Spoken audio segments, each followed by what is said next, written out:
Oi pessoal, tudo bem?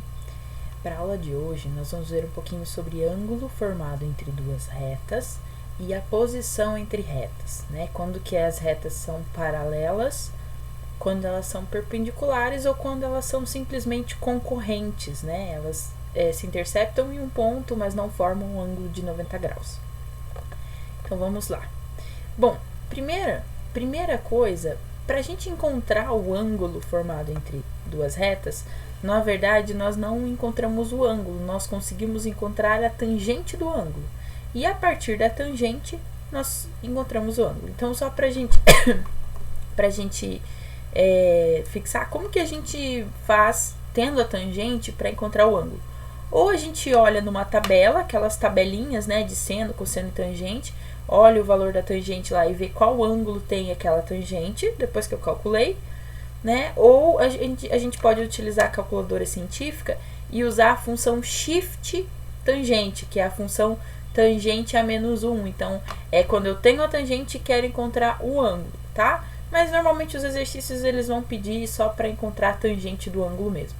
Então, olha só. Dadas duas retas, né, uma reta R e uma reta S aqui, eu tenho esse ângulo θ, que é o ângulo formado entre elas, certo? Então, o menor ângulo θ formado pelas retas R e S concorrentes, né, no plano cartesiano, é um ângulo que tem a seguinte tangente. A tangente vai ser o módulo, tá? Esse módulo é só porque se o valor aqui dentro der negativo, vai trocar o sinal, né? Sempre positivo. A tangente, a gente vai considerar aqui tangentes sempre positivas, né? Para ângulos no primeiro quadrante, porque eu quero o menor ângulo, né? Não o maior aqui de fora. Então, o que é esse MS e esse MR? M é o coeficiente angular da reta, né? Lembram? Então, quando a gente tem a reta com a equação reduzida, é fácil a gente olhar quem é o M. Depois a gente vai ver um exemplo, né? Então, eu faço a subtração entre os coeficientes angulares das duas retas, né? Da reta S e da reta R, dividido por 1 mais a multiplicação entre eles, tá legal? Então, primeiro eu vou multiplicar aqui, depois eu somo com 1.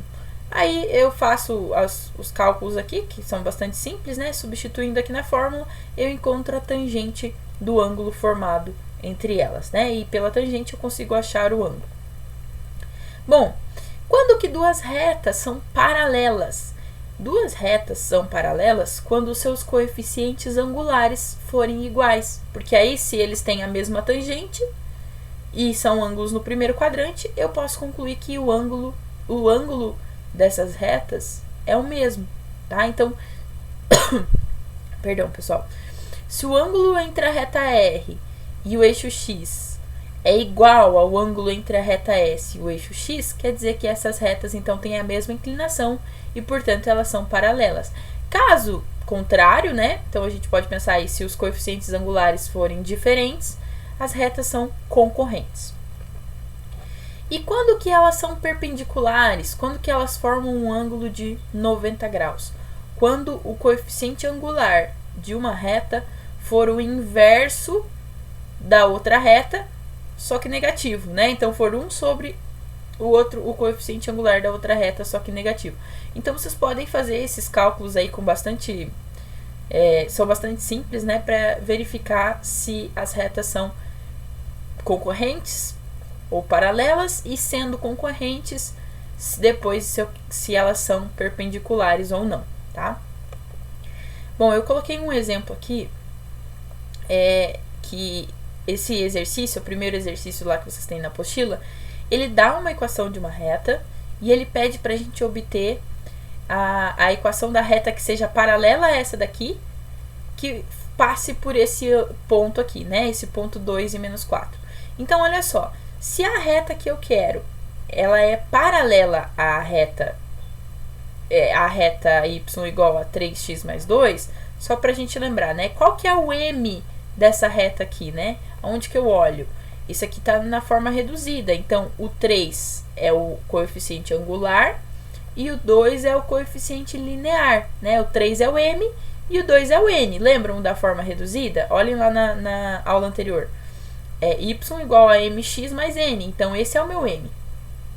E como eu quero uma reta paralela, o coeficiente angular tem que ser o mesmo, né? Tem que ser igual a 3. Então, o que eu vou fazer? Eu vou pegar aquela formulazinha... Perdão, pessoal. A fórmula do M, só que já passei essa partezinha pra cá, né? A apostila já passou essa partezinha que tava no denominador aqui pro outro lado, né? Então, é a mesma fórmula lá do M, só que escrita de forma diferente, né? Que a gente usou já nos exercícios anteriores. Então, lembrando, quem que é esse y0? É o y do ponto, né? O menos 4. Quem é o x0? É o x do ponto, que é 2. E o m, coeficiente angular, vai ser 3. Tá? Então, substitui aqui, faz os cálculos, né? Menos com menos dá mais, faz a distributiva aqui, 3x menos 6. Isola o y, né? Passa esse 4 para cá negativo. E eu vou obter a equação y igual a 3x menos 10. Então, olha só, essa reta é paralela a essa, porque elas têm o mesmo valor de m, né? O m é 3 e aqui o m também é 3. Muda o coeficiente linear, né? E essa reta passa por esse ponto. Se a gente quiser verificar, ó, se eu substituir aqui o x por 2, 2 vezes 3 dá 6, 6 menos 10 dá menos 4. O y é menos 4. Então, essa reta... ela passa por esse ponto e é paralela a essa, tá? Tentem fazer o gráfico, né? Façam aí em casa, esse é o primeiro exercício de vocês. Façam um plano cartesiano e fazendo uma tabelinha, né? Com x e y, 2 pontos já são suficientes, né? Joga 2 pontos nessa reta e 2 nessa aqui. Essa daqui já tem um ponto pronto, né? Ponto A. E faz tracem o gráfico das duas retas para verificar que elas realmente, de fato, são paralelas, tá bom? Façam essa atividade, então, e os exercícios aí que eu deixei para vocês, tá? E me envie aí até a próxima aula, tá bom? Beijos e até! Na quinta-feira nós faremos, então, a nossa aula online. Espero vocês!